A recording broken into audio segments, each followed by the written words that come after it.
مننه انجینر صاحب. دلته په دې هغه باندې وغږېد د پاسپورت باندې، پاسپورت ته مې اشاره وکړه یا د هویت تثبیت ته.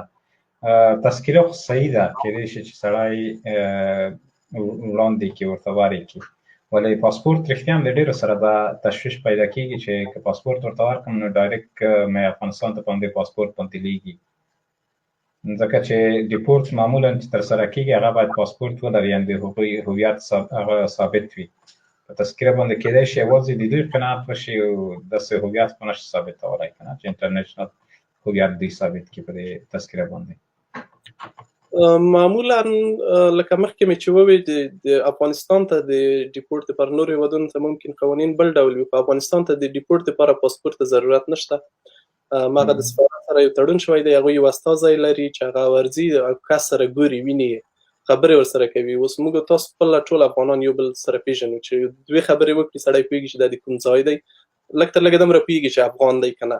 دوی یوازې په دې ځان مطمئنوي چې د پاکستان یا مثلا ایران څوک نه وي، هغه کسان چې مطمئن شي چې یوازې افغان دی، هغوی ته فورمې تیارې جوړې شوي دي، په سفارت کې شته، هغوی امضا کوي، ورته تاییدوي چې دا کس افغان دی. هماغه ورقه د سفارت ورقه چې دوی اخلي هغه د دې اساس کېږي چې ملته افغانستان ته ولاړ شي، په د پرواز کې ولاړ شي، هملته یې په هوایي ډګر کې افغان چارواکو ته کسان تسلیم کړي، ورقه ورڅه ورکوي. نو دې ته هېڅ اړتیا نه وي چې سړی پاسپورټ ولري که نه. او بل دلته چې د پاسپورټ غوښتنه کېږي، اکثره دغو کسانو لپاره کېږي چې دوی په تذکره باندې مطمئن نه وي چې اصلي ده که جعلي. لکه څنګه چې ما مخکې وویل، ډېر کسان مثلا د ایران او پاکستان د هیوادونو ځینې اوسېدونکي دي چې هغوی په جعلي تذکرې جوړې کړي دي. نو بیا پاسپورټونه چې دي له تذکرو څخه یو څه مطمئن دي، لکه څنګه چې پوهېږئ اوس تذکرونه الکترونیکي بڼه لري. نو په دې ډول دوی د پاسپورټونو غوښتنه کوي، او دا غوښتنه هم دغو کسانو نه کوي چې په د ډیپورټ ته برابر وي، یعنې یو ډول سند دی چې دلته ابشیبونګسټولډونګ ورته وایي، چې هغه یا هغه ولري یا مثلا داسې اسناد ولري چې دوی نور په جرمني کې د پاتې کېدو دپاره اضافي چانس نه لري. نو که پاسپورټ ورکړي که یې ور نه کړي، که چېرته څوک ډیپورټ کېږي هغه ډیپورټ کېږي. خو که چېرته څوک پاسپورټ ورکړي، دا امکان شته چې هغوی هویت ثابت شي. ځینې کسانو نه غوښتنه وشي د بهرنیانو چارو ادارو لخوا یا سلنډه بهوډه دلته ورته وي چې خپل هویت ثابت کړي یا مثلا پاسپورټ وروړي. که دوی ور نه وړي، که څوک د کار اجازه ولري، هغه هم ورنه اخیستل کېږي، او ممکن هغه دولتي مرسته چې ورسره کېږي هغه هم ونه شي، او په دوی دا بندیز هم ولګېږي چې د خپلې سیمې یا ښار نه ونه وځي.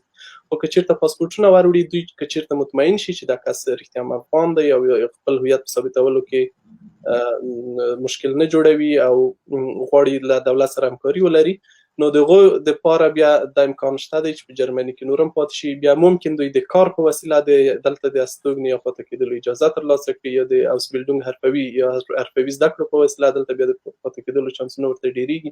نو دې خلکو ته ما سپارښتنه دغه ده چې دوی د پاسپورټ په ورکولو کې زړه نه زړه نه شي، ونه ډار شي، او دا د دوی د ډیپورټ لامل نه کېږي.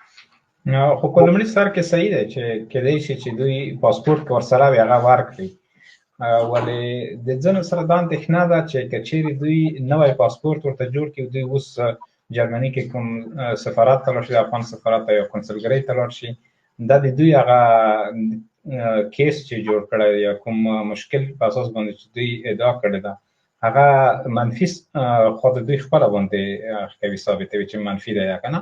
یعنې زه کولی شم چې افغان سفارت ته لاړ شم او هلته دا شی واخلم، او د بل اړخ نه په افغان سفارت کې هم دا ستونزه ورته جوړه کړې چې 2 کاله وروسته ورته وخت ورکوي او بیا وروسته د هغې نه پاسپورټ دی کولی شي واخلي.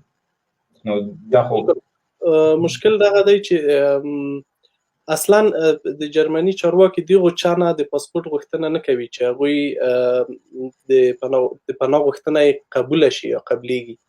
دا غوښتنه دغو چا نه کېږي چې په اول ځل د جرمني د مهاجرو د چارو یا د بهرنیانو د چارو د ادارې لخوا د هغوی د پناه غوښتنه رد شي.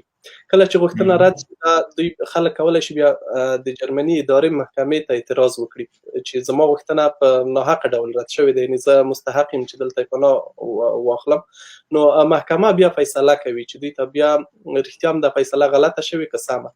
هلته هم بیا 50% چانس شته د افغانانو لپاره 50% کسان بیا په محکمه کې هم قبليږي.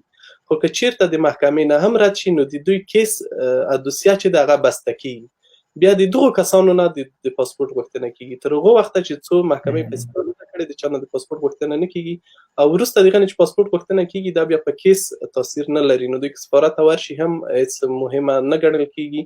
او بله مسله دا ده چې که چیرته د پاسپورت غوښتنه وشي، دا خو رښتیا هم چې اوس ډیر وخت اړتیا ده. مثلا که بیا څوک وکړای شي د سفارت نه وخت واخلي، آنلاین وخت واخلي، یا ایمیل ورته راشي چې دا د ما وخت اخیستی، یا کوم بل سند داسې ولري چې د سفارت ته تللی و هغه دومره وخت ورکړی دی، یا کوم بله ورقه ورکړي، دغه سند هم که اوسلنډه بهوډه یا د بهرنیانو چارو ادارې ته ور وښیي، دا هم کفایت کوي او دا هم د دې لامل کیږي چې هغوی قانع شي، قناعت وکړي چې دا سړی د پاسپورت اخیستلو او د خپل هویت د ثابتولو په تلاش کې دی، بیا هم مشکل نه ورته جوړیږي.